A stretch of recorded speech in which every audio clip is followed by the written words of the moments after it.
Hello दोस्तों। Good morning, नमस्कार। आप सभी को zoom study centre by Mukesh का कोचिंग में आप सभी का स्वागत है। आज मैं आप सभी के सम्मुख टॉपिक्स लेकर आया हूँ, सिपाही विद्रोह। देखिए, सिपाही विद्रोह क्या था, नाम से ही समझ में आता है। सिपाही विद्रोह यानी सेना का विद्रोह, माने सेना का द्वारा किया गया विद्रोह को ही हम सिपाही विद्रोह कहते हैं। हालांकि प्रथम सेना इसमें पार्टिसिपेट करती है, बाद में समाज के अन्य वर्ग के लोग भी जुड़ जाते हैं। तो देखिए, सिपाही विद्रोह न जाने इनको इतिहास के नजरिए से किन किन नामों से जाना जाता है। कहीं सिपाही विद्रोह को भारत का स्वतंत्रता संग्राम का प्रथम विद्रोह कहा जाता है, तो कहीं इस विद्रोह को सिपाही विद्रोह कहा जाता है। तो देखिए, इस विद्रोह को लेकर विद्वानों में अनेक मतभेद रहा है, इतिहासकारों में अनेक मतभेद रहा है। इतिहासकार उसको अनेक नामों से जाने हैं, अलग अलग अलग इतिहासकार अलग अलग नामों से जाने हैं, और उसी तरह से विद्वान भी जाने हैं। तो आज इनके ऊपर हम बहुत बारीकी से डिस्कस करेंगे। मैं पहले आपको बता देना चाहूँगा कि इतिहास के उन मुद्दों में से एक मुद्दा है सिपाही विद्रोह। बहुत इम्पोर्टेंट है एग्जाम के नज़रिए से, किसी भी कॉम्पिटिटिव एग्जाम देने जाइए, यहाँ से एक दो प्रश्न आपको मिल ही जाता है। तो पूरी दृढ़ता के साथ आप इस वीडियो का अंत तक देखिएगा, क्योंकि इसमें से बहुत सारे प्रश्न ऐसे निकलेंगे जो आपके एग्जाम के नज़रिए से काफ़ी इंपॉर्टेंट होंगे। तो मैं आशा करूँगा कि आप पूरी तरह से धैर्यता के साथ अंत तक आप इस वीडियो को देखेंगे। तो समय न गंवाते हुए टॉपिक्स की ओर बढ़ रहा हूँ। देखिए, जो सिपाही विद्रोह है, इस विद्रोह में हम बहुत सारे टॉपिक्स जो है इसके ऊपर हम लोग डिस्कस करेंगे। पहला टॉपिक देखिए, इसमें है विद्वानों का सिपाही विद्रोह को लेकर क्या मत है। कौन विद्रोह सिपाही विद्रोह में सहायक साबित होते हैं, विद्रोह का प्रमुख कारण क्या था, विद्रोह का तत्कालीन कारण क्या था, कौन कहां से विद्रोह का नेतृत्व कर रहे थे, विद्रोह का परिणाम क्या हुआ, अब विद्रोह असफल क्यों हुआ। देखिए, अगर असफल के पीछे इसका बहुत सारा कारण है, तो मैं वो तो लास्ट में जाऊंगा। तो पहले मैं बता देना चाहूंगा विद्वानों का इस सिपाही विद्रोह को लेकर क्या क्या मत रहा है। देखिए, जैसे कि जॉन लॉरेंस थे, जॉन लॉरेंस, मालसेन, जॉन सिले, इन लोगों ने इस विद्रोह को सिपाही विद्रोह कहा है। वहीं रॉबर्टसन जो थे, उन्होंने 1857 के विद्रोह को मुस्लिम विद्रोह कहा है। जबकि देखिए, 1857 का जो विद्रोह था ये मुस्लिम विद्रोह नहीं था, मतलब मुस्लिमों के द्वारा किया गया विद्रोह नहीं था। क्यों नहीं था? क्योंकि देखिए, ये कोई बंगाल विभाजन नहीं था कि हिंदू मुस्लिम डिवाइड हो चुके थे। ये 1857 ईस्वी का विद्रोह था। इस विद्रोह में हिंदू और मुस्लिम दोनों साथ साथ एकजुट होकर ब्रिटिशों के खिलाफ आवाज उठाए थे। मैं आगे बताऊंगा आपको किस तरह से आवाज उठाए थे, क्यों एकजुट हो गए थे, मैं उसका कारण भी बताऊंगा आपको। दूसरी तरफ ब्रिटिश का एक नीति था कि हमारे आपसी जो एकता थी उसमें फूट डालो और राज करो। ब्रिटिश लड़ाने वाला काम बहुत अच्छी तरह से जानती थी, इसलिए ब्रिटिश कहीं ना कहीं हमको कभी धर्म के नाम पर, सामाजिक आधार पर आपस में ही लड़ाया करती थी, और ताकि उसके शासन करने में किसी भी तरह का असुविधा ना हो। ठीक है, तो ईस्ट इंडिया कंपनी का मानना था कि यह विद्रोह जो है काले लोगों के द्वारा गोरे लोगों का विरुद्ध आंदोलन है, जबकि एसबी चौधरी का मानना यह था कि यह विद्रोह सैनिक या असैनिक विद्रोह है। वहीं विनायर दामोदर सावरकर का एक बुक है जिसका नाम है द इंडियन वॉर ऑफ 1857। इस बुक में उन्होंने 1857 ईस्वी का विद्रोह को सिपाही विद्रोह माना है, परंतु आरसी मजुमदार ये इंपॉर्टेंट है, ये नाम याद रखिएगा। RC मजूमदार, उन्होंने 1857 ईस्वी के विद्रोह को भारत का प्रथम स्वतंत्रता संग्राम नहीं माना है। उनका एक अपना तर्क भी है ना। उस तर्क के आधार पर उन्होंने कारण भी बताया है क्यों 1857 ईस्वी का विद्रोह को भारत का स्वतंत्रता संग्राम का प्रथम विद्रोह नहीं कहा जाएगा। इसके पीछे क्या कारण है, उन्होंने कारण भी बताया है। उनका साफ मानना था कि देखिए, जो नेता थे वो आपसी स्वार्थ के लिए लड़ रहे थे, और जब उनका आपसी स्वार्थ पूरा नहीं होता है, जैसे मान लीजिए 10 राजा है, 10 राजा आपसी स्वार्थ के लिए या अपने कुछ डिमांड के लिए डिमांड रखते थे अंग्रेजों के सामने कि हमें ये चाहिए या हमें वो चाहिए। जब अंग्रेज जो डिमांड को फुलफिल नहीं किए तो एकजुट हो जाते हैं और विद्रोह में शामिल हो जाते हैं। तो ऐसे में ही कुछ मैं लीडरों का नाम भी उल्लेख करूंगा, ठीक है, बड़ी धैर्यता के साथ सुनिएगा। देखिए, तो मैं आपको बताया कि सिपाही विद्रोह के ऊपर विद्वानों का क्या मत था। अच्छा, दूसरी नंबर देखिएगा, उसी में जैसे किशोर चंद्र मित्र, जीवनलाल और दुर्गादास, ये भारतीय जो इतिहासकार थे या विद्वान थे, उन्होंने इस विद्रोह को सैन्य विद्रोह के नाम से जाना, ठीक है। तो विद्वानों का क्या क्या मत मैं आपको यहाँ बता चुका हूँ संक्षेप में। अब हम चलता हूँ कौन कौन विद्रोह सिपाही विद्रोह में सहायक सिद्ध हुए। देखिए, आप जो अगर इतिहास का छात्र हैं तो आप एक चीज याद रखिएगा, इतिहास में कोई भी घटना घटित होता है या कोई भी विद्रोह होता है एक दिन में नहीं होता है, उसके पीछे कुछ ऐतिहासिक कारण होते हैं, कुछ घटनाएं होते हैं, छोटी मोटी घटनाएं होती है। तो वो छोटी मोटी घटनाएं कहीं ना कहीं एक बड़ा रूप धारण कर लेता है और एक विद्रोह का नाम से जाना जाता है।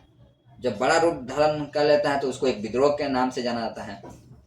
तो ऐसे ही कई छोटी मोटी घटनाएं थी जिससे ब्रिटिशों के खिलाफ जो आवाज उठाया गया था, और कहीं ना कहीं ब्रिटिशों के खिलाफ जब आवाज उठाया गया था या ब्रिटिश जो कारनामे कर रही थी भारत में, उन कारनामों से आम जनता जो थी असंतुष्ट थी,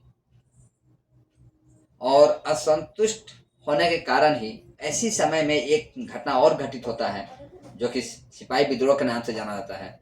और ये जो एक समाज का एक बहुत बड़ा वर्ग है जो ब्रिटिश की नीतियों से असंतुष्ट थी, वो पूरा सपोर्ट कर देती है इस विद्रोह को। एक हिसाब से सिपाही विद्रोह जो है काफी शक्तिशाली विद्रोह बन जाता है, स्ट्रॉन्ग विद्रोह बन जाता है, जो ब्रिटिश साम्राज्य का कान खड़ा हो जाता है, ठीक है। मैं उन विद्रोह का भी आपको बताऊंगा कौन कौन विद्रोह थे। जैसे देखिए, 1764 ईस्वी में ये एक बक्सर का युद्ध था।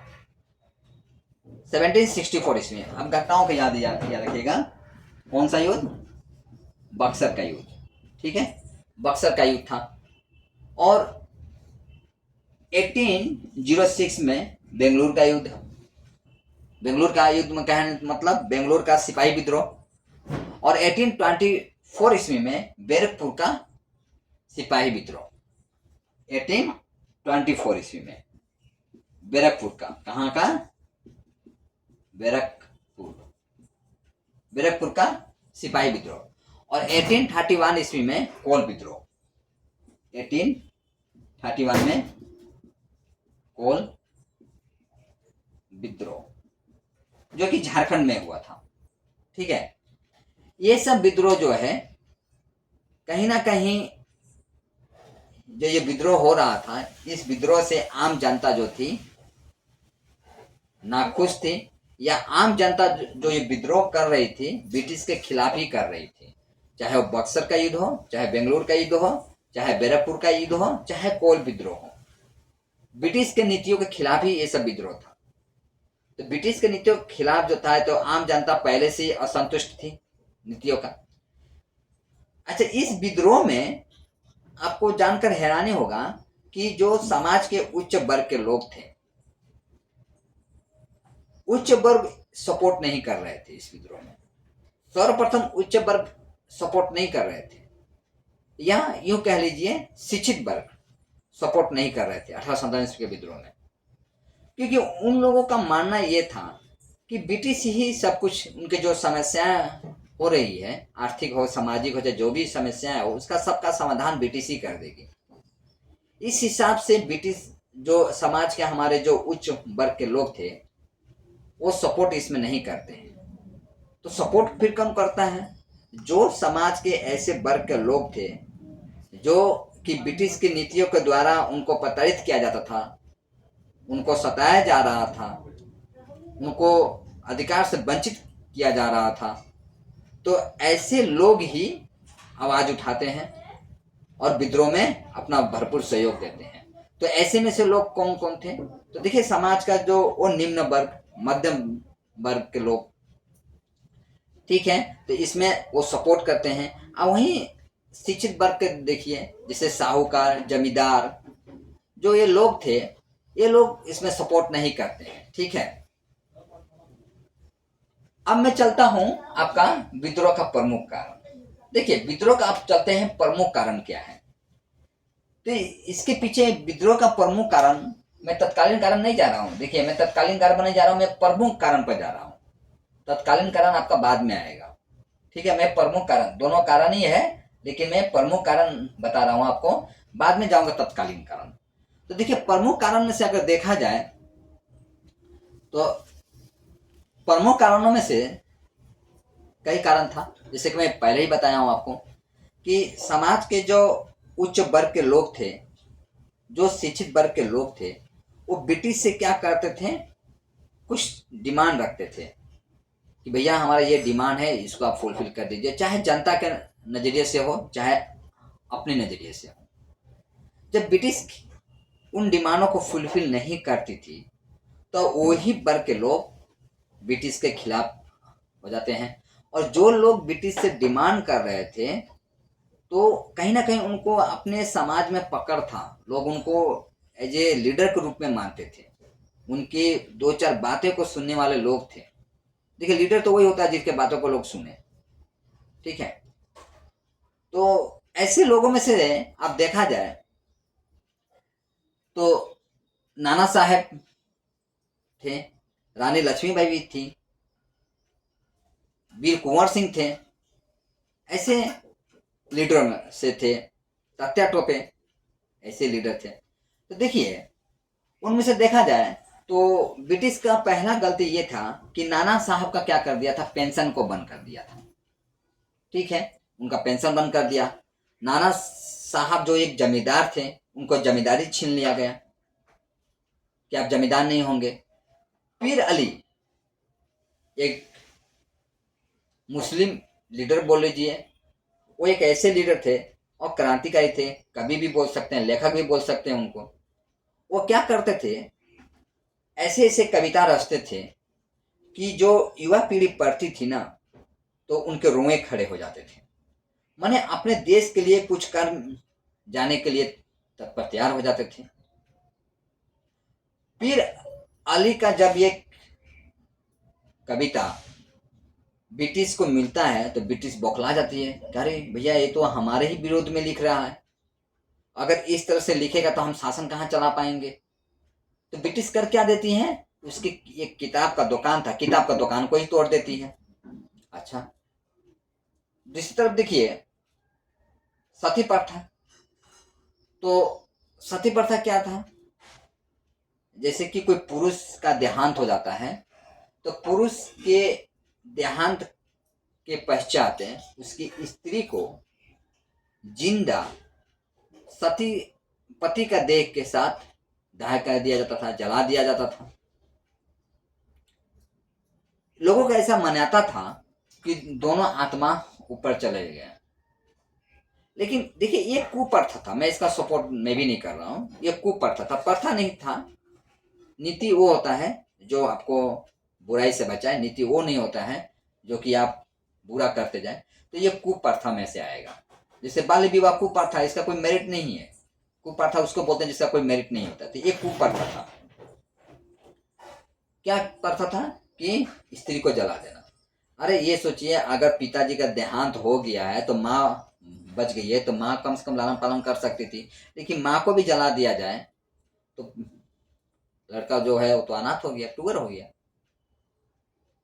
समझ में आया ना? तो ये गलत था तरीका। तो ऐसे समय में देखिए, उन दिनों में जो हमारे भारत का वायसराय हुआ करते थे, लॉर्ड कैनिंग। लॉर्ड कैनिंग हमारे एक शिक्षित वर्ग में से एक और आते थे, राजा राम मोहन राय। शायद 1828 ईस्वी की बात है, ठीक है, 1828 ईस्वी की बात है। सती प्रथा को कानूनी तौर से बंद किया गया था और राजा राम मोहन राय जोर शोर से इसका विरोध कर रहे थे कि सती प्रथा को बंद होना चाहिए। लेकिन राजा राम मोहन राय की बात कौन मानने वाले थे? हालांकि राजा राम मोहन राय एक ब्राह्मण फैमिली थे, ब्राह्मण फैमिली में जन्मे थे, तो इनकी बात को कौन मानने वाला था? गिने चुने लोग बात को मानते थे। तो गिने चुने लोगों को लेकर आप किसी भी प्रथा को चेंज नहीं कर सकते हैं। आपको किसी भी प्रथा को चेंज करने के लिए एक मेजोरिटी चाहिए, एक संख्या चाहिए, आपको अच्छा खासा संख्या चाहिए। थोड़ी मोड़ी संख्या से लेकर आप किसी भी सिस्टम को आप चेंज नहीं कर सकते हैं। तो राजा राम मोहन राय का ऐसा कोई सपोर्ट नहीं कर रहा था। तो ऐसे में राजा राम मोहन राय लॉर्ड कैनिंग के साथ मिलकर सती प्रथा को रोक लगाने यह हर संभव प्रयास करते हैं और अंततः आपका सती प्रथा को बंद भी कर दिया जाता है। तो ये भी 1847 का विद्रोह का कारण था। अब इससे क्या हुआ, जो समाज के जो उच्च वर्ग के लोग थे, रूढ़िवादी थे, जो समाज में अपने आप को ठेकेदार समझते, समाज का ठेकेदार समझते थे, ब्राह्मण फैमिली के लोग जो होते थे, वो लोग कहीं ना कहीं ब्रिटिश के खिलाफ थे कि ब्रिटिश हमारा कल्चर के साथ खेल रही है। हालांकि ब्रिटिश यहाँ कल्चर के साथ नहीं खेल रही थी, ब्रिटिश यहाँ पर सही कार्य कर रही थी, ब्रिटिश कल्चर के साथ नहीं खेल रही थी। लेकिन जो समाज में कुछ रूढ़िवादी लोग थे, जो समाज में अपने आप को ठेकेदार मानते हैं, ऐसे जो लोग थे वो ब्रिटिश के खिलाफ हो जाती है। तो ये भी एक बार खिलाफ हुआ। देख रहे हैं आप, नाना साहब भी उधर खिलाफ हो गए और पीर अली जो था, जिसके किताब का दुकान तोड़ दिया गया हो, तो जाहिर सी बात है वो भी खिलाफ हो जाएगा। और उसके जो मित्र मंडली थे या उसके सहयोगी थे, जाहिर सी बात है वो भी खिलाफ रहेंगे। तो आप कारण गिनते जाइएगा, मैं यहाँ प्रमुख कारण बता रहा हूं आपको, ठीक है। दूसरी नंबर देखिए, मंदिर मस्जिद पर क्या लगा दिया गया? एक प्रकार का टैक्स लगा दिया गया। इससे भी जो मध्य वर्ग के हो या निम्न वर्ग के हो या उच्च वर्ग के लोग हो, ये सारे लोग ब्रिटिश के खिलाफ हो गए। क्यों खिलाफ हो गए? क्योंकि देखिए, मंदिर मस्जिद जो है ये कोई ऐसा नहीं कि उच्च वर्ग जाएगा निम्न वर्ग नहीं जाएगा, निम्न वर्ग जाएगा या उच्च वर्ग नहीं जाएगा, सारे वर्ग के लिए होता है। तो इससे क्या हुआ, जब ब्रिटिश ऐसे नीतियां लाई तो इससे क्या हुआ, समाज के जो हर वर्ग के लोग हैं वो एकजुट हो गए, ठीक है। अच्छा, 4 पॉइंट हो गया। 5वां पॉइंट बना डॉक्ट्रिन ऑफ लैप्स, माने हड़प नीति। हड़प नीति कैसा था? देखिए, जैसे कि आप जानते हैं, कोई राजा है, राजा के देहांत के पश्चात जो राजकुमार होते थे, ज्येष्ठ जो राजकुमार होते थे, वो राजकुमार क्या बनते थे? राजा बनते थे। लेकिन अगर मान लीजिए किसी राजा का पुत्र ही ना हो, तब क्या होगा? तो ब्रिटिश एक नीति लाई थी, उसको डॉक्ट्रिन ऑफ लैप्स कहा जाता है। कहने का मतलब यह था, उस नीति के तहत कि अगर मान लीजिए आपका बारिश नहीं है, मतलब पुत्र नहीं है, चिराग नहीं है, तो क्या किया जाएगा? उस महल को या आपके जो महल है या आपका क्षेत्र जो है उस पर ब्रिटिश का अधिकार हो जाएगा और उस महल वासियों को या राजा को या उनके परिवार को एक सामूहिक पेंशन दे दिया जाएगा कि इस पेंशन पकड़िए, इस पेंशन से आप चलिए, लेकिन पूरा आपका क्षेत्र जो है, जो कल तक आप इस वन का राजा थे, अब इस वन का राजा ब्रिटिश ठहर जाता था। इससे जाहिर सी बात है, जिसका शासन छीना जाए, भले छोटा राजा हो चाहे बड़ा राजा हो, वो तो ब्रिटिश का सपोर्ट नहीं करेगा, तो वो भी इसके खिलाफ हो जाते हैं। इसी में से आपको नाम याद आएगा रानी लक्ष्मीबाई। रानी लक्ष्मीबाई जो थी, देखिए एक्चुअली में रानी लक्ष्मी जो थी, उनका अगर आपसे पूछ दिया जाए उनका रियल नाम क्या था, तो देखिए रानी लक्ष्मीबाई को जनरली मनु के नाम से जाना जाता है, लेकिन उनका रियल नाम मनु नहीं था, मणिकर्णिका था। ठीक है, क्या नाम था उनका?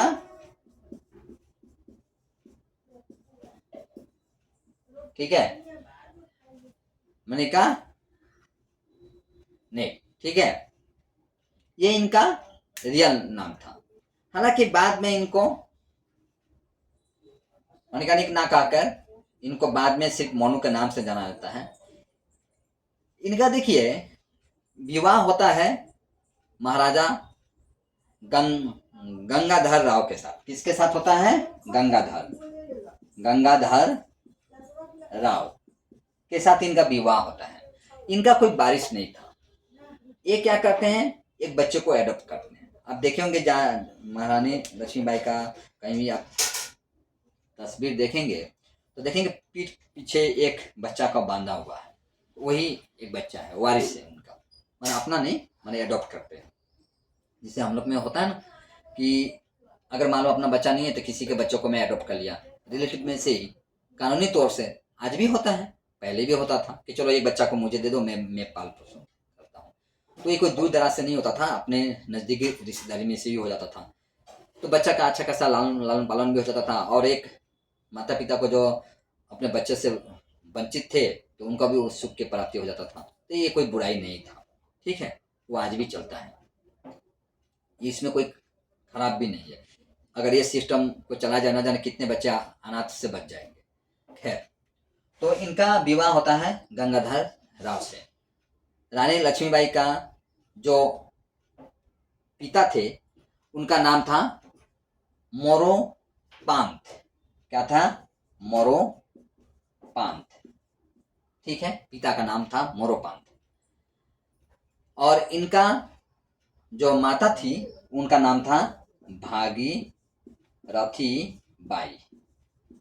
ये इनकी माता थी। तो ये माता थी, ये पिता थे, ये पति थे। ठीक है, अच्छा, मैं रानी लक्ष्मीबाई को थोड़ा सा बता देता हूँ आपको। हालांकि 1857 ईस्वी के विद्रोह से ये सब है। ठीक है, तो रानी लक्ष्मीबाई जो थी, तो झांसी बोल के एक जगह था, झांसी एक जगह है। पति के देहांत के पश्चात, माने गंगाधर राव का देहांत के पश्चात, ब्रिटिश डॉक्ट्रिन ऑफ लैप्स के तहत इसको क्या करना चाहती हैं? ऑक्युपाई करना चाहती है, कैप्चर करना चाहती है। परंतु रानी लक्ष्मी बोलती है मैं जीते जी तुम्हें नहीं दे सकती हूँ, और ब्रिटिश लेने के बाद तैयार होता है। इसी बीच में आपका जबरदस्त लड़ाई होता है, और वीरंगना जो थी हमारे रानी लक्ष्मीबाई, वो अंततः क्या होता है, रणभूमि में शहीद हो जाती है। उनका एक मित्र बोले लीजिए, गुरु बोले लीजिए, तात्या टोपे, जिनका वास्तविक नाम था पांडुराम राव। क्या नाम था? पांडुराम।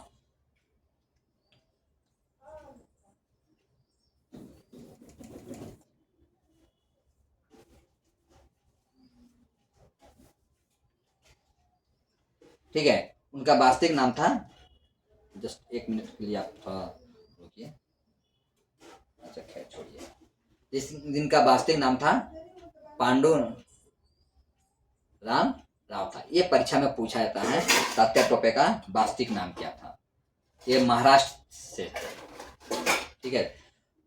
तो इन्होंने हर संभव सहयोग करते हैं रानी लक्ष्मीबाई का, लेकिन अंततः रानी लक्ष्मीबाई का देहांत होता है। तो आप देखें इस तरह से ये घटना घटित होता है। कौन सी घटना?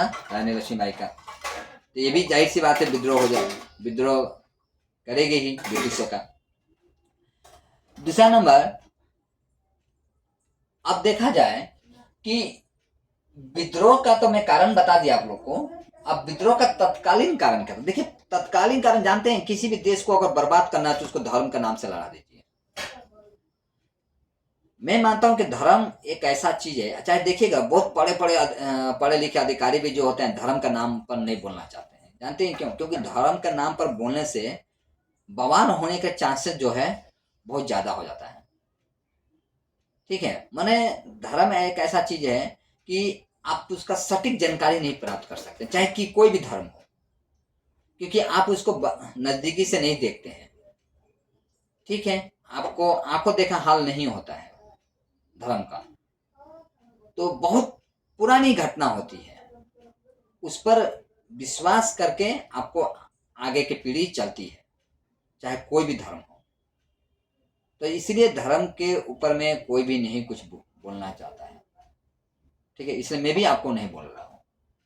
तो देखिए, विद्रोह का तत्कालीन कारण ये था, उन दिनों में एक राइफल ब्रिटिश यूज कर रही थी, जिसका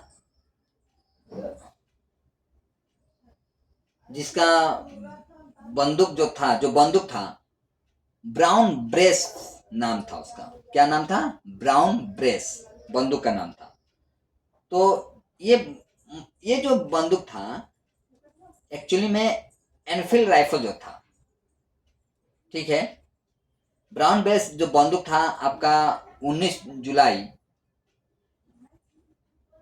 19 जुलाई जो ब्राउन बेस जो बंदूक था 19 जुलाई और 1857 ईस्वी में बन के रेडी हो चुका था, लेकिन इसका उपयोग नहीं लाया गया। ठीक है, ब्राउन बेस जो बंदूक था, तो एक ऐसा एक बंदूक था जो कि इस बंदूक माने अपडेट काफी पुराना हो चुका था ये बंदूक। तो इस बंदूक को हटाकर एक एनफील्ड राइफल लाया जाता है। तो एनफील्ड राइफल जो था, जो कि उसमें जो बुलेट भरा जाता है, तो देखिए बुलेट भरने के लिए एक प्रकार का कार्टिज होता था, माने यूं समझ लीजिए कि एक प्रकार का खोल होता था, एक कोभर होता था। तो कोभर को कहीं ना कहीं दांतों से खोलना पड़ता था। तो कहा जाता था कि उसको जो कोभर होता था उसमें गाय और सुअर का चर्बी भरा होता था। ठीक है, गाय और सुअर का उसमें चर्बी भरा होता था। अब ये गाय और सुअर का जब चर्बी भरा हो, ये जब हिंदू जाने चाहे मुस्लिम जाने, तो जाहिर सी बात है इसमें विद्रोह तो होना स्वाभाविक है कि धर्म को लेकर टानाटानी पड़ रहा है। इसमें कारण ये था तो देखिए, हिंदू लोग जो है आपका गाय का मांस खाना वर्जित समझते हैं। कहीं ना कहीं हिंदू लोग गाय को पूजा करते हैं, और वहीं गाय का देखते हैं कि जैसे मूत्र हो, गोबर हो, हिंदू का बहुत ऐसे सारे पूजे हैं कि जिसमें इनका उपयोग किया जाता है। सभी पूजा में लगभग गाय का गोबर का उपयोग किया जाता है। तो कहीं ना कहीं गाय से हिंदुओं का एक आस्था जुड़ा हुआ था। वहीं मुस्लिम समुदाय जो है वो लोग सुअर खाना वर्जित समझते हैं। तो लोग सुअर खाना धर्म के खिलाफ है, हराम है, उनका सुअर नहीं खाना चाहते हैं। और जब उस कार्टिज को खोलने के लिए जब दांत से खोलेंगे आप, तो जाहिर सी बात है आप खा लिए। इससे दोनों समुदाय भड़क गए थे, और इसका भड़काने का, इस विद्रोह को भड़काने का मेन श्रेय जानते हैं किसे दिया जाता है? मंगल पांडे का। देखिए, वो एक समय था 10 मई 1857, आप याद रखिएगा 10 मई 1857, ठीक ना? 1857 बैरकपुर में, मेरठ जो यूपी में है, बैरकपुर में जो मंगल पांडे थे, जो सैनिक एक जगह इकट्ठा हुए थे, साथ में कई बड़े अधिकारी भी थे, जिनमें आपका लेफ्टिनेंट बास थे, लेफ्टिनेंट ह्यूज थे। तो 8 अप्रैल 1857 को, 10 मई 1857 को ये जो आपका मंगल पांडे हैं वो कार्टिज का उपयोग करने से रोक देते हैं, मैंने विद्रोह कर देते हैं कि वो कार्टिज का उपयोग नहीं करेंगे। इससे देखिए उनका जो उपयोग करने से रोकते हैं तो ब्रिटिश जाहिर सी बात है खिलाफ हो जाएगी इनका, क्योंकि ब्रिटिश का नियम नहीं मानने का मतलब ब्रिटिश खिलाफ हो जाना, तो ब्रिटिश खिलाफ हो जाती है। तो ब्रिटिश जब खिलाफ हो जाती है तो अनबन थोड़ा होता है, ब्रिटिश बोलते नहीं ये गलत है, इसमें गाय और सूअर का चर्बी नहीं भरा है।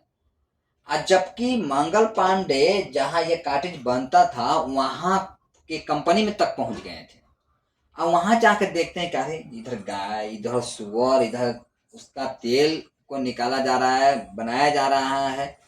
तो कहीं ना कहीं मंगल पांडे ये अपने आंखों से देख चुके थे। तो मंगल पांडे बोलते हैं कि देखो ये जो मैं देख के आया वो क्या था, मैं तो देख के आया हूँ, ये गलत है, हमारा धर्म का खिलाफ है। अब ब्रिटिश बोलते नहीं नहीं नहीं ऐसा नहीं, क्योंकि ब्रिटिश उसको लेपा पोती कर रही थी, ब्रिटिश उसको ढकने का प्रयास कर रही थी ताकि आम जो जनता हो या आम जो आम सोल्जर थे वहां पर उनमें विद्रोह न फैल जाए। क्योंकि उन दिनों में दो समुदाय थे आपका, जो एक हिंदू थे और एक मुस्लिम थे, और दोनों समुदाय एकजुट हो रहे थे धर्म के नाम पर। तो हालांकि देखिए जब अनबन ज्यादा बढ़ जाता है वहां पर, तो मंगल पांडे भी कहाँ शांत बैठने वालों में से थे, ऐसे गर्म खून वाले थे वो। तो मंगल पांडे वहां पर आपका देखिए जो कि 34 इन्फेंट्री बटालियन के एक अधिकारी थे मंगल पांडे, उन्होंने इतना गुस्सा वो इतना गुस्सा करते हैं, और जात के ही पंडित थे, जाहिर सी बात है मंगल पांडे टाइटल सुनकर भी आपको समझ में आ ही गया होगा पंडित। तो और भी सखी स्वभाव का होंगे, तो ये भी और भी क्रोधित हो गए कि मेरा धर्म नाश कर रहे हो, हाँ तुम मेरा धर्म इस तरह से नाश कर दोगे तो मेरा हाथ का कोई पानी नहीं पिएगा, तो हम तो छोटे जात में गिने जाने लगेंगे, कल हमको बिरादरी से निकाल दिया जाएगा। क्योंकि उन दिनों में जो मध्य भारत था उन दिनों में आपका जाति को लेकर बहुत मतभेद था, ठीक है।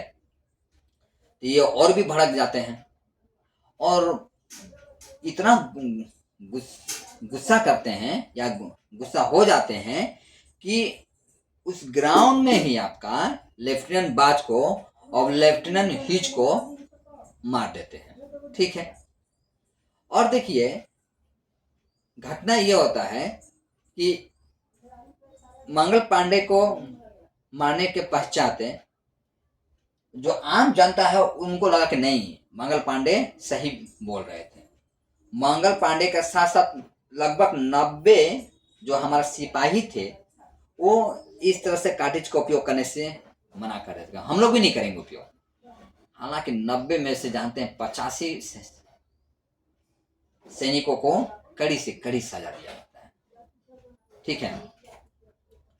और बाकी जो सैनिक थे, ठीक है, अब उनको लगा कि भैया ये ब्रिटिश हमको नहीं छोड़ने वाली है, ब्रिटिश हमारा धर्म को नाश कर देगी। अब ब्रिटिश की जो सेना में जो भारतीय जो सेना जो काम कर रहे थे, ठीक ना, वो सेना क्या करते हैं भागे भागे चले जाते हैं दिल्ली। अब दिल्ली जाते हैं, वहां के एक शासक हुआ करते थे बहादुर शाह जफर। मुगल शासक में देखा जाए तो सबसे अंतिम शासक थे बहादुर शाह जफर। परीक्षा में यहाँ से प्रश्न पूछा जाता है कि बहादुर मुगल शासक में सबसे अंतिम राजा कौन थे, तो बहादुर शाह जफर थे। वो बूढ़े थे, शासक या शासन करने में उतने सक्षम नहीं थे। लेकिन जब कोई भी आप लड़ाई लड़िएगा तो कोई तो आपको लीडर चाहिए, चाहे लीडर कमजोर हो चाहे तगड़ा हो। अगर लीडर कमजोर हो जाता है तो जाहिर सी बात है आप जंग हारने वाले हैं। लीडरशिप उनमें नहीं है, कैपेसिटी नहीं है, भाषण देने की क्षमता नहीं है, रणनीति बनाने की क्षमता नहीं है, ठीक है, सीक्रेसी मेंटेन नहीं कर सकते हैं, तो जाहिर सी बात है आप जंग को हारने वाले हैं। लोग अगर आपका सपोर्ट ना करें, तो इनको तो सपोर्ट कर रहा था, कौन कर रहा था, भारतीय सेना। भारतीय सेना बोली कि आप एक काम कीजिए, आप बन जाइए, हम लोग हैं आपके साथ। बहादुर शाह जफर क्या करे, तो देखे कि इतने लोग हमारा सपोर्ट कर रहे हैं तो चलो बन जाते हैं, और वो शासक बन जाते हैं। अब उनके नेतृत्व में क्या होता है, सिपाही विद्रोह के पश्चात आगे का विद्रोह आरंभ होता है। परंतु ये ध्यान मत रहिएगा कि सारा कार्य वही कर रहे थे, पर वो सारा कार्य नहीं कर रहे थे। अब कार्य कौन कर रहा था, देखिए उन्हीं में से एक थे, बहादुर शाह जफर में से बकत खान। बकत खान, ठीक है, वकत खान। वकत खान जो थे ये 40 साल तक ब्रिटिश सेना में क्या कर चुके थे, कार्य कर चुके थे। अब ब्रिटिश का हर रणनीति इनको पता था। भाई 40 साल तक काम करना, मतलब सोच लीजिए 60 साल में अगर रिटायर होते होंगे तो 20 साल के पश्चात तो वो सेना में ज्वाइन हो गया होगा, और 60 साल में जाकर रिटायर किए होंगे, तो जाहिर से 40 साल का अनुभव एक बहुत बड़ा अनुभव होता है। तो इनका एक अनुभव था, तो सारा युद्ध का नेतृत्व यही कर रहे थे। हालांकि नाम था बहादुर शाह जफर का, लेकिन कार्य सब ये कर रहे थे, बकत खान, वकत खान बोलेंगे इसको, ठीक है। अब देखिए, और वकत खान ही एक सेंटेंस दिए थे मारो फिरंगी को, मारो फिरंगी आपका बकत खान ने आपको मंगल पांडे बोले थे। परीक्षा में पूछ दिया जाएगा कि मारो फिरंगी को किसने कहा था, तो उन्होंने, नाम किसका होगा, मंगल पांडे का। अच्छा, तो इस तरह से आप देखें तो विद्रोह का मैं तत्कालीन कारण बताया, अब विद्रोह का कारण बताया, तो तत्कालीन कारण क्या हो जाएगा आपका, तत्कालीन कारण वो एनफील्ड राइफल हो जाएगा, जो कि धर्म के आधार पर लड़ा गया था, ठीक है। हालांकि देखिए विद्रोह के कारणों में से राजनीतिक कारण भी आएगा। राजनीतिक कारण क्या था, देखिए जैसे कि ब्रिटिश सेना में जो भारतीय सेना थी, तो जैसे कि मान लीजिए सेम पोस्ट पर थे, अगर भारतीय सेना भी सेम वही पोस्ट है, मान लीजिए हवलदार है भारतीय सेना और एक ब्रिटिश भी हवलदार है, तो ब्रिटिश क्या करती थी, जो अंग्रेज सेना होते थे सेम पोस्ट पर सेम रैंक पर, इनको भारत में रखती थी, और जो भारतीय जो थे उन दिनों में ब्रिटिश का कई देशों के साथ लड़ाई होता था, तो वहां भेज देते थे कि तुम जाओ। भारतीय सेना जाती थी कि जाओ मेरा प्रतिनिधि बन के जाओ, ब्रिटिश का प्रतिनिधि बन के जाओ, या ब्रिटिश सेना बन के जाओ, ब्रिटिश सेना की तरफ से जाओ, तुम जाकर वहां लड़ाई लड़ो, ब्रिटिश साम्राज्य की तरफ से जाओ, जाकर वहां पर लड़ो। ताकि ब्रिटिश बुद्धि ये अप्लाई करती थी कि मरेगा तो कौन मरेगा, वही लोग ना मरेगा, भारतीय सेना ही ना मरेगा, हमारा तो सेना तो यहाँ पर जिंदा रहेगा, हम यहाँ पर आराम से रोटी में गेहूं घास के खाते रहेंगे और मस्त होते रहेंगे। और शाम हुआ तो सफेद सफेद कपड़ा पहनकर क्रिकेट खेलने चले गए, उससे क्रिकेट खेल के आए तो चाय पी लिए। ब्रिटिश मैंने पूरी तरह से भोग विलास पर डूबी हुई थी, और उसके लिए कूटनीति अप्लाई कर रही थी। देश के नजरिए से वो कहीं से भी अच्छा नहीं था, तो खटनी ज्यादा ये करते थे, मेहनत ज्यादा ये करते थे भारतीय सेना, पर सैलरी कम जब बात आता था तो जो बाहर से लड़के जो हमारे भारतीय सेना इंडिया में आती थी उसका सैलरी कम, और जो यहाँ रहकर जो ब्रिटिश सेना थी, अंग्रेज थे, जबकि दोनों का रैंक सेम था, उनका सैलरी ज्यादा, तो कहीं ना कहीं एक आर्थिक प्रॉब्लम भी जन्म लेता है। तो ये सब कहाँ निकलेगा, ये जो भड़ास है कहाँ निकलता है, सब 1897 के विद्रोह में ऐसे लोग सब शामिल हो जाते हैं, सबको समझ में आता है कि भैया ये तो सही बात है, ये गलत कर रहा है ब्रिटिश हमारे साथ, ठीक है। धार्मिक कारण भी आपको मैं बता दिया, आर्थिक कारण भी बता, सामाजिक कारण भी हो गया। अब हम चलते हैं, देखिए कौन कहां से विद्रोह का नेतृत्व कर रहा था। देखिए विद्रोह का जो नेतृत्व जो हो रहा था कहीं एक जगह से नहीं हो रहा था, अलग अलग राजा थे, अलग अलग क्षेत्र के लीडर थे, वो अपने अपने एरिया में इस विद्रोह का नेतृत्व कर रहे थे, ठीक है। तो मैं जैसे कि पहले ही बताया हूं, विद्रोह का नेतृत्व करने के दौरान इनका कुछ अपना एक डिमांड होता था, और डिमांड जब फुलफिल नहीं होता था तो ये विद्रोह में उतर जाते थे। तो वीर कुंवर सिंह को पकड़ लीजिए।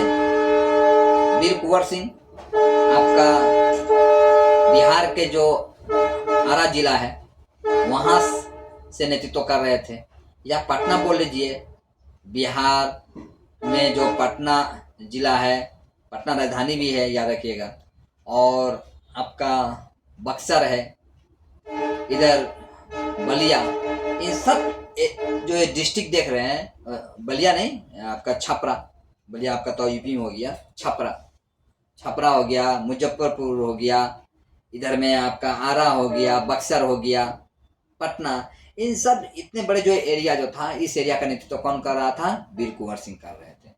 यूं कह लीजिए कि पूरा बिहार का नेतृत्व कौन कर रहा था? वीर कुंवर सिंह ही कर रहे थे। अब वीर कुंवर सिंह इतना सशक्त नेता में से थे कि जो ब्रिटिश उनको पकड़ने में सक्षम नहीं थी, ब्रिटिश उनको पकड़ ही नहीं पा रही थी।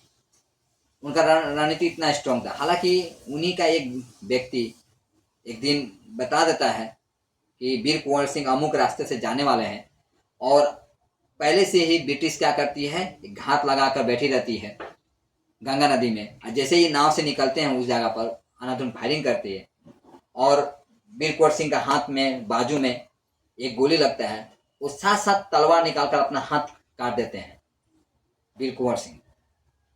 तो ऐसे लीडर थे वो। सोच सकते हैं कितना बहादुरी का काम होगा ये। मैंने वो ऐसे इंसान जो हमारे बहादुर जो थे, वीर योद्धा थे उन दिनों का, एक हिसाब से बाघ थे वो।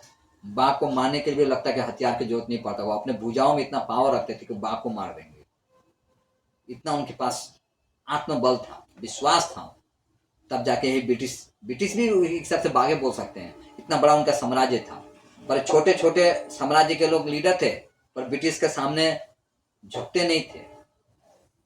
सर कटा देंगे पर सर झुकाएंगे नहीं, ऐसे विचार था उनका। तब जाके हमको आज़ादी मिली है। इतनी सहज आज़ादी नहीं मिली हमको। बहुत सारे लोगों ने अपने सुख सुविधाओं को त्यागा है, जवानी को खोया है, तब जाके हमको आज़ादी मिली है। तो आज़ादी जो है बहुत कीमती है। अभी जो आप पढ़ रहे हैं और मैं जो आपको पढ़ा रहा हूँ, ये भी आज़ादी उन्हीं वीरों के कारण ही हम लोग को मिला है। लेकिन अब हम लोग का कर्तव्य है कि इन आज़ादी का सही उपयोग करें, ना कि गलत उपयोग करें। ठीक है। तो दिल्ली का नेतृत्व कौन कर रहा था? बहादुर शाह। ठीक है। उसी में से देखिए, अगर देखा जाए तो लियाकत अली, भगत खान, ठीक है, और एक और देखा जाए नाना साहब। नाना साहब को आप भूल नहीं सकते हैं। नाना साहब जो थे कानपुर से थे। लखनऊ से बेगम हजरत महल। देखिए, बेगम हजरत महल जो थी ये आपका लखनऊ से थी। कानपुर से नाना साहब थे। बिहार से आपका वीर कुंवर सिंह थे। महाराष्ट्र से तात्या टोपे थे। ठीक है। और यूपी में से पकड़ लीजिए आपका भगत अली थे, और भगत अली के साथ साथ दिल्ली के में पकड़ के चलिए आप तो बहादुर शाह जफर थे, जो कि मुगल शासक का अंतिम शासक हुआ करते थे। अच्छा, एक और बात देखिए, 1857 ईस्वी के विद्रोह में यदि कोई महिला पार्टिसिपेट करती है तो वो थी बेगम हजरत महल। देखिए, बेगम हजरत महल का एक्चुअली में देखा जाए तो उनका कुछ ऐसा मत नहीं था, माने विद्रोह करने का मत नहीं था। लेकिन उनका जो पति थे, पति का नाम था आपका वाजिद अली शाह। वाजिद अली शाह। वाजिद अली शाह, इनका हत्या हो जाता है। किसके साथ? किनके द्वारा? ब्रिटिश के द्वारा। ब्रिटिश के द्वारा इनका हत्या कर दिया जाता है। अब जो बेगम हजरत महल जो है, ये ठान लेती है कि हमको क्या करना है, अब पति का हत्या का बदला लेना है। अब ये भी आंदोलन में कूद जाती है। देखिए, बहादुर शाह जफर, जैसे कि मैं आपको बताया कि बहुत कमजोर थे। बहादुर शाह जफर कमजोर थे, तो कमजोर होने के बावजूद भी अंतिम समय तक वो लड़ते हैं। ठीक है। एक समय ब्रिटिश क्या करती है, बहादुर शाह जफर का क्या करती है, पीछा करती है। और बहादुर शाह जफर जो कि दिल्ली में एक किला है, हुमायूं किला, हुमायूं किला में जाकर छुप जाते हैं। उन दिनों में ऐसा माना जाता है, जो हुमायूं किला में जब छुप गए थे, तो जो ब्रिटिश एक अधिकारी थे जो उनको बहादुर शाह जफर को पकड़ने के लिए गई थी, उनका नाम था कैप्टन हस्टन। याद रखिएगा, कैप्टन हस्टन, कैप्टन हस्टन जो जो अधिकारी था, मैंने इनको एक दायित्व दिया गया था कि जाइए बहादुर शाह जफर को पकड़ के ले गए। अच्छा, तो कहा जाता है कैप्टन हस्टन उर्दू भी जानता था, हिंदी भी थोड़ा बहुत जानता था, और अंग्रेजी तो जाने गए। तो कैप्टन हस्टन एक वार्निंग देता है। क्या वार्निंग देता है आपका बहादुर शाह जफर को? वार्निंग ये देता है, दमदमे में दम नहीं, खैर मांगो जान की। मतलब तुम किसको कहते हैं? बहादुर शाह जफर को। मैंने कहने का मतलब, मैंने अब तुम्हें में दम नहीं है, तुम जान की खैर मांगो, तुम कहीं से भी निकल के नहीं भाग सकते हो। और ऐसा माना जाता है कि एक बार बहादुर शाह जफर को भूख लगा था, तो खाना मांगे ब्रिटिश से। तो ब्रिटिश क्या करती है, देखिए, इनका जो बेटा है, जो कि उनका नाम था मिर्जा मुगल और मिर्जा ख्वाजा सुल्तान, मिर्जा मुगल और मिर्जा ख्वाजा सुल्तान, और पोता जो था अबू बकरा, ठीक है। बेटा का, इनका दो बेटा, जो एक मिर्जा मुगल और मिर्जा ख्वाजा सुल्तान, ख्वाजा सुल्तान, और पोता था अबू बकरा। तीनों को गला काट कर थाली में दे देता है और परोस देता है बहादुर शाह जफर के सामने, कि ये लीजिए खाना खाइए। बहादुर शाह जफर सोच सकते हैं उनकी मनोदशा क्या होगी, व्याकुल हो जाते हैं। लेकिन एक और स्टेटमेंट वहां देते हैं, वो बोलते हैं, ब्रिटिश के खिलाफ जंग में ऐसे हमारे वीर योद्धा शहीद होते रहेंगे, और ऐसे पिता को, अपने इन शहीद पुत्र को देखने का भी साहस है।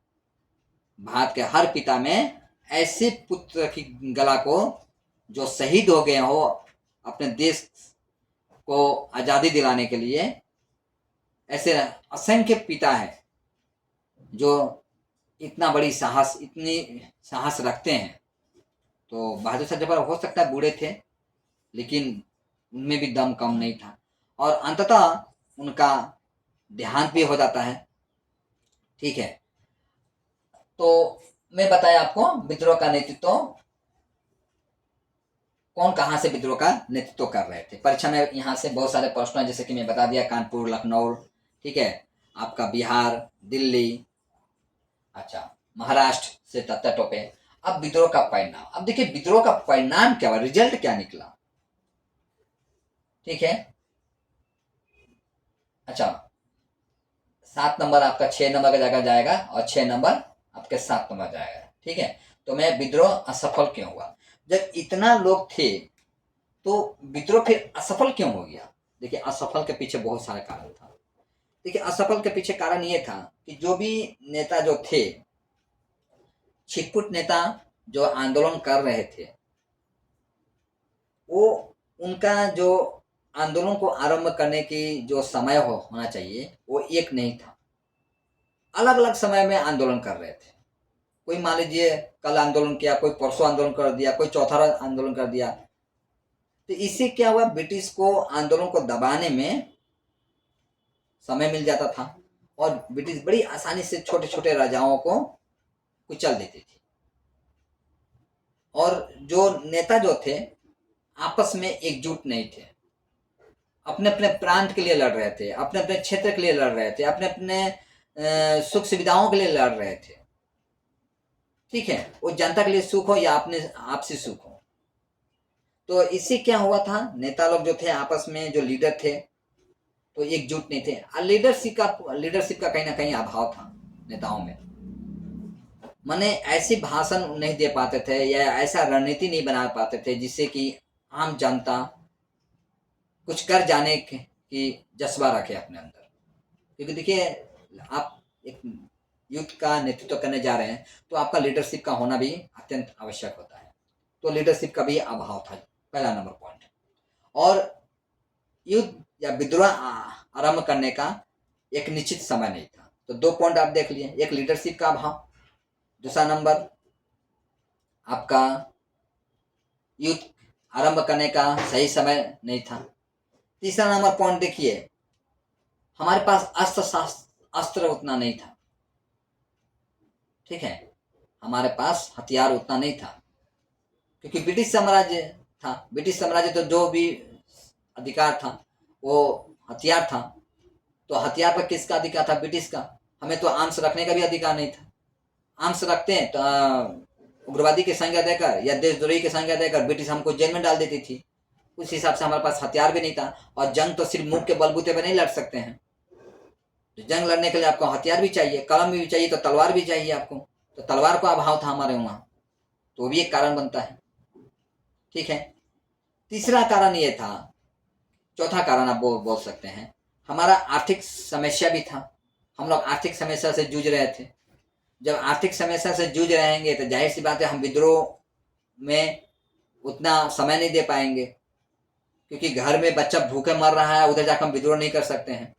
कम से कम 4 रोटी ना से 2 रोटी तो मिलनी ही चाहिए। तो ये यहाँ पर भी एक अभाव था हमारा, आर्थिक समस्या से जूझ रहे थे, जिसके कारण विद्रोह भी सफल नहीं हो पाता है। तो ये सब इसका विद्रोह का क्या हुआ, असफल का कारण बने। ठीक है, अब विद्रोह का परिणाम जो कि अंतिम पॉइंट है आपका। तो देखिए, विद्रोह का परिणाम क्या निकलता है। आम जनता क्या हो जाती है, आम जनता में राष्ट्रीय हित की भावना जन्म लेती है। आम जनता को ये समझ में आ जाता है कि अब हमें क्या करना है। ब्रिटिश के चंगुल से अगर बचना है तो एकमात्र ही मेरे सामने विकल्प है, वो क्या है, आंदोलन। अगर हम लोग आंदोलन नहीं करेंगे तो हमारा जो पीढ़ी है, आने वाला जो पीढ़ी है, वो भी इससे भी खराब जीवन व्यतीत करेंगे। तो इसलिए जो उस समय के जो जनरेशन थे, उनको ये पता चल गया कि मेरे पास कोई दूसरा विकल्प नहीं है, हमको विद्रोह करना ही पड़ेगा। तो विद्रोह करते हैं तो इससे क्या होता है, आम जनता में एक राष्ट्रीय हित की भावना जन्म लेती है, राष्ट्रीयता जन्म लेती है, राष्ट्र के प्रति कर जाने की इच्छा उनके अंदर जन्म लेती है। और ब्रिटिश भी कम चालू नहीं थी। ब्रिटिश को ये चीज समझ में आ रहा था, आम जनता को अपना अब अधिकार समझ में आ रहा था कि मेरा अधिकार क्या है। हम देशी थे और वो लोग विदेशी थे, पर वो लोग देशी बन गए थे, जिसे लग रहा था कि हम लोग विदेशी थे। हम लोग को कोई राइट नहीं मिलता था। ब्रिटिश सारे राइट का उपयोग खुद कर रही थी, अधिकार का सारा उपयोग कर रही थी। हम लोग सिर्फ उनका सेवक बनकर रह चुके थे। चाहे यहाँ तक ब्रिटिश, आप क्या सोचते हैं कि ब्रिटिश आपको जो पढ़ाई करा रही थी, अंग्रेजी पढ़ा रही थी, तो क्या आपको नौकरी के लिए पढ़ा रही थी? नहीं। ब्रिटिश जब यहाँ भारत में आई थी तो पढ़ा रही थी, देख रही कि ये लोग इंडियन है, ये लोग अपनी भाषा ही सिर्फ जानते हैं और हमारी भाषा अंग्रेजी है, तो क्या करती थी, अंग्रेजी ज़्यादा पढ़ाती थी, ताकि वो सिर्फ क्लर्क पैदा करती थी, बाबू पैदा नहीं करती थी, ऑफिसर नहीं बनाती थी, क्लर्क बना रही थी ब्रिटिश, ताकि उसके काम करने में सुविधा हो। तो ब्रिटिश इस तरह का नीति भी अप्लाई कर रही थी। तो ये सब आम जनता को, जो ब्रिटिश का जो चालाकी है, ये समझ में आ चुका था और आम जनता कहीं ना कहीं इसका विरोध भी कर रहा था। तो परिणाम यही सब निकलता। देखिए, अब ब्रिटिश भी कम नहीं है, तो ब्रिटिश क्या करते हैं, एक पील आयोग लाती है। ठीक है, एक पील आयोग क्या था, परीक्षा में पूछ जाएगा पील आयोग किससे संबंधित है। तो देखिए, पील आयोग जो था ये ब्रिटिश के द्वारा ही लाया गया एक नीति था। इस नीति के तहत जो भारतीय सेना, जो ब्रिटिश सेना से, ब्रिटिशों से खपा हो गई थी, उनको एकजुट करने का एक नीति था, एक आयोग था। इस आयोग का मूल उद्देश्य था भारतीय सेना को फिर से एकजुट करना, ब्रिटिश साम्राज्य में मिलाना। ठीक है, तो यही आपका इस टॉपिक्स को मैं समाप्त करता हूँ, अपने वाणी पर विराम दे रहा हूँ और आशा करूँगा कि आपको 1847 का विद्रोह अच्छी तरह से समझ में आया होगा। और अंततः मैं कहना चाहूँगा, अगर आपको कुछ ज्ञान की प्राप्ति हुई हो तो आप मेरे चैनल को सब्सक्राइब कर दीजिएगा, साथ में लाइक बटन को दबाइएगा। और इस घटनाओं से संबंधित अगर कुछ आपके पास नॉलेज है तो आप कमेंट बॉक्स में ज़रूर शेयर कीजिएगा, ताकि क्या भरोसे आपके कमेंट बॉक्स में लिखे हुए कुछ लाइन से हमें भी ज्ञान की प्राप्ति हो जाए। तो आप ये काम कीजिएगा, और साथ में अपन इस वीडियो को या मेरे इस ज्ञान को, थोड़ी बहुत जो ज्ञान है, दूसरे को भी शेयर कीजिएगा। आपके माध्यम से ही सही दूसरे को भी इस टॉपिक से संबंधित थोड़ी बहुत ज्ञान की प्राप्ति होगी। तो ठीक है, आज का क्लास में यहीं पे समाप्त करता हूँ। जय हिंद।